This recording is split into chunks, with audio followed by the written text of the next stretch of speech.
முதல்வர் ஸ்டாலினுக்கு பதிலாக போலீஸ் தாக்குதலை தன்மேல் வாங்கி சிறை சென்று சிறையிலேயே உயிரிழந்த சிட்டி பாபுவை முதல்வர் ஸ்டாலினுக்கு ஞாபகம் இருக்கிறதா என பாஜக மூத்த தலைவர் ஹெச் ராஜா கேள்வி எழுப்பியுள்ளார். தமிழ்நாட்டுல சிட்டி பாபு கொல்லப்படலையா?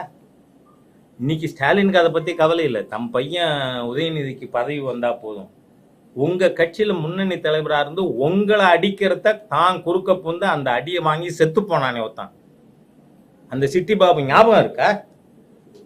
இவருக்கு குழந்தைக்கு பேர் சிட்டி பாபு வச்சிருக்கணும். அந்த அளவிற்கு அவர் பர்சனலா பாதிக்கப்பட்ட சமயத்துல இடையில பூந்து அந்த அடியை தான் வாங்கி சிறையிலே செத்து போனவர் சிட்டி பாபு. அதை பத்தி கவலை இருக்கா திமுகக்கு? சேகர் பாபு சிட்டி பாபு பத்தி கவலை இல்லை. அதே மாதிரியா கர்நாடகத்துல மிக பிரபலமான சினிமா நட்சத்திரம், அவர் சோசியலிஸ்ட் சித்தாந்தத்திற்கு உடன்பட்டவருங்கிறதுனால ஸ்னேகலதா ரெட்டி அவர்கள் அவர் கைது பண்ணி ஜெயிலில் கொல்லல இந்திரா காந்தி அரசாங்கம், காங்கிரஸ் அரசாங்கம். அதே மாதிரி கேரளாவில் இன்ஜினியரிங் மாணவன் ராஜன் அவரை புல்டோசர் போட்டு நசுக்கி கொன்னாங்க. நெருக்கடி நிலையால் பாதிக்கப்பட்ட குடும்பம் இருக்காங்க நூற்றுக்கணக்கா.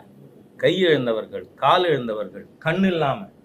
அந்த மாதிரி ஒரு கொடூரமான ஆட்சி, கொலைகாரர்கள், கொடூரமானவர்கள், இவங்களோட ஒட்டுமொத்த கும்பலுக்கு பேர் தான் இன்னைக்கு இந்தி.